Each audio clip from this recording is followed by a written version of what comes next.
అయితే మరి ఆన్లైన్లో జరుగుతున్న వివాదం గురించి, ఆన్లైన్లో జరుగుతున్న చర్చ గురించి మీకు అందరికీ తెలుసు. కొత్తగా చెప్పాల్సిన పని లేదు. మరి పాస్టర్ అమ్మతేజ గారు వర్సెస్ విజయప్రసాద్ రెడ్డి గారు, వీరిద్దరి మధ్య వివాదము క్రైస్తవ్యానికి ఎంతో పెద్ద నష్టాన్ని చేకూరుస్తూ ఉంది. వీరిద్దరి మధ్య వివాదము క్రైస్తవ్యానికి ఎంతో పెద్ద నష్టం చేకూరుస్తూ ఉంది. పాస్టర్ అమ్మతేజ మరి తను విజయప్రసాద్ రెడ్డి గారి మాటలకు స్పందిస్తూ ఓపెన్ ఛాలెంజ్ విసురుతూ వచ్చాడు. తన నోటి నుండి ఓపెన్ ఛాలెంజ్ అని మాట్లాడుతూ ఇక్కడ ఎవరు నష్టపోతూ ఉన్నారు అని అంటే పాస్టర్ అమ్మతేజ నష్టపోతలేడు, విజయప్రసాద్ రెడ్డి కూడా నష్టపోతలేడు. వీళ్ళిద్దరి వద్ద క్రైస్తవ్యంలో ఉన్న విశ్వాసులు ఎంతో భయంకరంగా నష్టపోతూ ఉన్నారు. ఆత్మీయంగా వారు ఎంతో ఇబ్బంది పడుతూ ఉన్నారు. వివాదం కాస్త ముదిరి మరి ఛాలెంజ్ విసుకునేదాకా వచ్చింది. పాస్టర్ అమ్మతేజ గారు మరి ఛాలెంజ్ విసురుతూ వచ్చారు. ఇది కాస్త మనం కొంచెం పక్కన పెడితే పాస్టర్ విజయప్రసాద్ రెడ్డి గారు కొన్ని విషయాలు మరి ఆయన తనను తానే జ్ఞానవంతుడిగా చిత్రీకరించుకుంటూ తను చెప్పిన దానిని అంగీకరించుకోకుండా ఎవరైనా కానీ తనకు వ్యతిరేకంగా మాట్లాడితే, అంటే దేవుని వాక్యము ఈ విధంగా ఉంది, దయచేసి దీన్ని సరి చేసుకోండి విజయప్రసాద్ రెడ్డి గారు అని చెబితే అది ఆయనకు నచ్చదు. ఆయన నేను సొలొమోను కంటే జ్ఞానవంతుణ్ణి అనే ఫీలింగ్లో ఉన్నట్టున్నాడు.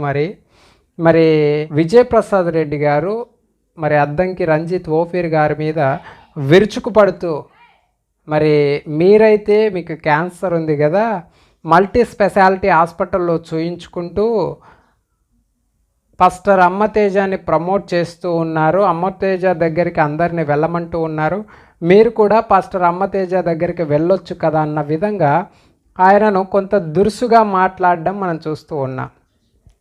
అదేవిధంగా మరి అమ్మతేజను కూడా, పాస్టర్ అమ్మతేజ గారిని కూడా ఈ యొక్క విజయప్రసాద్ రెడ్డి గారు మొదటి వీడియోలోనే అమ్మతేజ అనేవాడు పెద్ద దొంగ అని మాట్లాడడం మనం చూస్తూ ఉన్నాం. వీటన్నింటి విషయాలు మనం పరిశీలిస్తే మరి రంజిత్ ఓఫీర్ గారు ఏమాత్రము నేను పాస్టర్ అమ్మతేజను ప్రమోట్ చేస్తున్నాను, అతను నిజంగా స్వస్థతలు చేకూరుస్తూ ఉన్నారు, దయచేసి అతని దగ్గరికి వెళ్ళండి అని ఆయన ఎక్కడ ఏ వీడియోలో చెప్పినట్టుగా మనం చూడలేదు. నేను అద్దంకి రంజిత్ ఓఫీర్ గారికి సపోర్ట్ చేస్తున్నానని అనుకోవద్దండి, తర్వాత నేను పాస్టర్ అమ్మతేజకి సపోర్ట్ చేస్తున్నానని కూడా అనుకోవద్దండి. వీరిద్దరి మధ్య వివాదము క్రైస్తవ్యానికి ఎంతో పెద్ద నష్టం చేకూరుస్తూ ఉంది. ఇదంతా క్రైస్తవ్యానికి ఎంతో పెద్ద మరి నష్టాన్ని తీసుకొచ్చే విధంగా ఉంటుంది. ఇక్కడ ఎవరు నష్టపోతూ ఉన్నారు అని అంటే పాస్టర్ అమ్మతేజ నష్టపోతలేడు, విజయప్రసాద్ రెడ్డి కూడా నష్టపోతలేడు. వీళ్ళిద్దరి వద్ద క్రైస్తవ్యంలో ఉన్న విశ్వాసులు ఎంతో భయంకరంగా నష్టపోతూ ఉన్నారు. ఆత్మీయంగా వారు ఎంతో ఇబ్బంది పడుతూ ఉన్నారు. ఎవరిది సరైన బోధ అనేది చాలా భయంకరమైన ఆందోళన పడుతూ ఉన్నారు విశ్వాసులంతా. దయచేసి ఒక్కసారి ఆలోచించండి. విజయప్రసాద్ రెడ్డి గారు నా యొక్క జీవితంలో, మరి నానే కాదు, క్రైస్తవ్యంలో ఉన్న దాదాపు 90% మంది విశ్వాసులైన వారు నేను నా యొక్క జీవితంలో అన్యుడిగా ఉన్నాను, మరి విగ్రహారాధికుడిగా ఉన్నాను. అలాంటి నేను మరి ఎంతో భయంకరమైన అనారోగ్యంతో ఇబ్బంది పడుతూ, అంటే నేను నాటుసారా భయంకరంగా తాగేవాడిని నా వివాహం కాకముందు. ఆ టైంలోనే నేను నాటుసారా తాగి నా కడుపులో ఉన్న పేగులంతా భయంకరమైన మరి పచ్చి పుండులాగా తయారయ్యి పేగులు, కడుపు, ఆ యొక్క అన్న జీర్ణ వాహిక అన్నది అంతా చిల్లులు పడే పరిస్థితి వచ్చినప్పుడు నేను డాక్టర్ దగ్గరికి వెళ్తే ఎండోస్కోపీ వేయించుకుంటే అప్పటికి నేను ఇంకా విగ్రహారాధికుడిగానే ఉన్నాను. ఎన్నో అంతరాలు వేయించుకున్నాను, ఎన్నో గుళ్ళకు గోపురాలకు తిరుగుతూ వచ్చాను. అక్కడ ఎక్కడా నాకు బాగు కాలేదు. అక్కడికి డాక్టర్ దగ్గరికి కూడా వెళ్ళాను. డాక్టర్ ఎండోస్కోపీ వేసి గ్యాస్ట్రోఎంట్రాలజిస్ట్ నాకు చెబుతూ వచ్చాడు, నువ్వు ఇంకా కొన్ని రోజులు మాత్రమే బ్రతుకుతావు, ఎక్కువ రోజులు బ్రతకవు అని చెప్పి. దాదాపు ఇప్పటికీ 15 ఇయర్స్ నుంచి మరి 18 ఇయర్స్ నుంచి దేవుడు నన్ను సజీవంగా ఉంచుతూ వచ్చాడు. ఇప్పుడు నాకు 32 సంవత్సరాలు. నేను 17-18 సంవత్సరాల వయసులో భయంకరంగా తిరుగుబోతును, తాగుబోతును, చెడు వ్యసనాలకు బానిసను.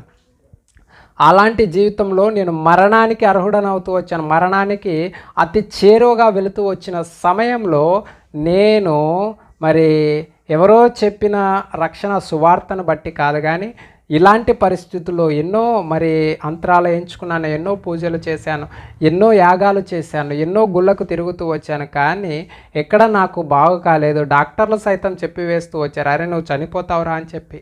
అలాంటి తరుణంలో యేసుక్రీస్తు ప్రభువారిని నమ్మితే స్వస్థత వస్తుందని ఎవరో ఒక వ్యక్తి నాకు చెబితే అప్పుడు నేను యేసుక్రీస్తు ప్రభువారికి ప్రార్థన చేసుకోక, యేసుక్రీస్తు ప్రభువారి సన్నిధిలో మొర్రపెట్టగా, మరణ పరిస్థితుల్లో, మరణ పడకలో, ఇప్పుడు కాదు దాదాపు గత 18 సంవత్సరాల క్రితం, నాకు కరెంట్ షాక్ కొట్టక ముందే యేసుక్రీస్తు ప్రభువారి యొక్క సన్నిధిలో నేను మొరపెట్టినప్పుడు, బాగున్నప్పుడే దేవుని యొక్క సన్నిధిలో అలాంటి పరిస్థితుల్లో మరణ ఛాయల్లో ఉన్న నా జీవితాన్ని యేసుక్రీస్తు ప్రభువారు రక్షిస్తూ వచ్చారు. మీరు అంటారు కదా స్వస్థతలు లేవు అంటే, నేను నా జీవితంలో సజీవ సాక్ష్యంగా ఉన్నాను. ఒకప్పుడు దేవుడు నా యొక్క జీవితాన్ని మరణం నుండి కాపాడుతూ వచ్చాడు. మరలా కరెంట్ షాక్ ద్వారా కూడా నేను మరణానికి చేరువలో ఉన్నప్పుడు కూడా దేవుడు నన్ను సజీవంగా ఉంచాడు. మరలా ఒక అవకాశాన్ని దేవుడు నాకు ఇస్తూ వచ్చాడు. దేవుని యొక్క పరిచర్యలో ఉండి, దేవుని యొక్క సేవలో ఉండి, దేవుని యొక్క సేవ చేస్తూ ఉన్న నేను లోక సంబంధమైన వాటిని ఆశించి తిరిగి జాబ్ చేయడానికి, అంటే కరెంటు పని చేయడానికి అక్కడికి వెళ్ళిన తర్వాత దేవుని యొక్క పరిచర్యలో అనేక ప్రాంతాలకు వెళ్ళి దేవుని యొక్క వాక్యాన్ని ప్రకటించిన నేను లోక సంబంధమైన వాటిని ఆశించి, డబ్బును ఆశించి కరెంటు పని చేయడానికి వెళ్ళినప్పుడు, అక్కడికి వెళ్ళిన తర్వాత చెడు వ్యసనాలకు, తాగుడుకు, చెడు వ్యసనాలకు బానిసనై నేను లోకానుసారంగా జీవిస్తూ ఉన్నప్పుడు, కరెంట్ షాకు గురైనప్పుడు, కోమాలోకి వెళ్ళిపోయినప్పుడు, ఆ దినాన చనిపోయి ఉంటే ఖచ్చితంగా నిత్య నరకాగ్నికి వెళ్ళిపోయేవాడిని. కానీ దేవాది దేవుడు నన్ను సజీవంగా ఉంచి పశ్చాత్తాపడడానికి ఒక అవకాశం ఇస్తూ వచ్చాడు. పశ్చాత్తాపడి తిరిగి సరిచేసుకుని తిరిగి దేవుని యొక్క పరిచర్య, ఇలాగే బెడ్ రిడెన్గా ఉండి గత 7 సంవత్సరాల నుంచి దేవుని యొక్క పరిచర్య చేస్తూ ఉన్నారు. మీరు అంటారు కదా స్వస్థతలు లేవు, అవన్నీ ట్రాస్ అని చెప్పి మీరు మాట్లాడుతూ ఉన్నారు. ఒక్కసారి ఆలోచించండి, మీకు మీరే జ్ఞానవంతులుగా మీరు ఫీల్ అయిపోతూ ఉన్నారు. సొలొమోను కంటే జ్ఞానవంతులుగా మీరు ఫీల్ అయిపోతూ ఉన్నారు. అందుకే రంజిత్ ఓఫీర్ గారు స్పందిస్తే ఆయన పైన భయంకరమైన మాటలు మాట్లాడుతూ ఉన్నారు. అదేవిధంగా జాన్ బాబు గారు స్పందిస్తే ఆయన పైన కూడా మీరు మాట్లాడుకోకుండా, మీ కింద వ్యక్తులతో ఆయనను కూడా పెద్దవాడని కూడా చూడకోకుండా భయంకరమైన దూషణ మాటలు మాట్లాడుతూ వస్తూ ఉన్నారు. ఆయన పైన పరువు నష్ట దాబా వేస్తానని చెబుతూ ఉన్నారు. అంటే మీరు జ్ఞానవంతులు, మీరు చెప్పిన మాట క్రైస్తవ్యం అంతా అంగీకరించాలా? అంటే బైబిల్ను పరిశోధించాల్సిన అవసరం లేదా? మీరు ఒక్కరే జ్ఞానవంతులని మీరు ఫీల్ అయిపోతూ ఉన్నారా? ఒక్కసారి ఆలోచించండి. ఈ భూమి మీద ఉన్న ఏ మానవుడే కానీ పరిపూర్ణ జ్ఞానవంతుడు కాలేరు. ఒక్కసారి ఆలోచించండి. డాక్టర్కు ఇంజనీరింగ్ వర్క్ తెలుస్తుందా? తెలియదు. ఇంజనీర్కు ఫార్మర్ వర్క్ తెలుస్తుందా? తెలియదు. అదే ఇంజనీర్ని పోయి ఫ్లైట్ నడపరా అంటే నడుపుతాడా? నడపలేడు. అదేవిధంగా ఏ వ్యక్తికి కూడా పరిపూర్ణ జ్ఞానవంతుడు ఈ భూమి మీద కాలేడు. ఇంజనీర్ని వచ్చి ఆపరేషన్ చేయరా అని డాక్టర్ దగ్గరికి తీసుకొని వెళ్ళి ఆపరేషన్ థియేటర్లో పెడితే డాక్టర్ ఆపరేషన్ చేస్తాడా? చేయలేడు కదా. ఇది నా అమ్మతేజ కూడా మీ పైన ఛాలెంజ్ విసురుతూ, అతను మాట్లాడింది కూడా కరెక్ట్ కాదు. నేను అమ్మతేజను సపోర్ట్ చేస్తలేను. మీ వల్ల ఆన్లైన్లో క్రైస్తవ్యం అంతా ఎంతో ఇబ్బంది పడుతూ ఉంది. క్రైస్తవులే భయంకరంగా కొట్టుకుంటూ ఉన్నారు. విశ్వాసులు దీనివల్ల ఎంతో ఇబ్బంది పడుతూ ఉన్నారు. ఒక్కసారైనా ఆలోచించారా? నిజంగా ఒక్కసారి ఆలోచించండి. దేవుని యొక్క సువార్త చెప్పడం ద్వారా అనేక మంది క్రైస్తవ్యంలోకి వస్తున్నారనే మీ యొక్క ఆలోచనను మార్చుకోండి.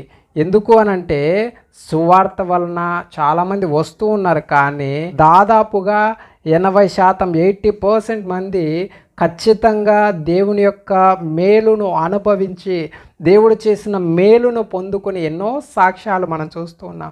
క్రైస్తవ్యంలో నానాటికి సాక్ష్యాలు విపరీతంగా పెరిగిపోతూ ఉన్నాయి. ఎన్నో సాక్ష్యాలు చూస్తూ ఉన్నాం.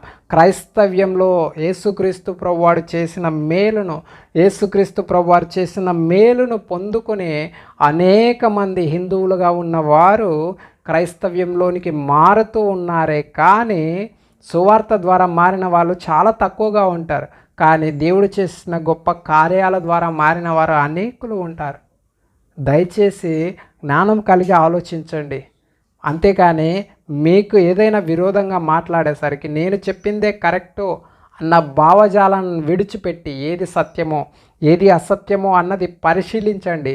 పరీక్షించండి, తప్పు లేదు. కానీ క్రైస్తవ్యాన్ని గలిబిలి చేయడానికి ప్రయత్నం చేయకండి. దయచేసి దేవుని యొక్క ఉగ్రతను పొందుకోవడానికి మీరు సిద్ధపడుతూ ఉన్నారు. కాబట్టి దయచేసి జ్ఞానం కలిగి ఆలోచించి దేవుని యొక్క పరిచర్య చేయాలని చెప్పి ప్రేమపూర్వకంగా నేను తెలియజేస్తూ సెలవు తీసుకుంటా ఉన్నాను. Praise the lord.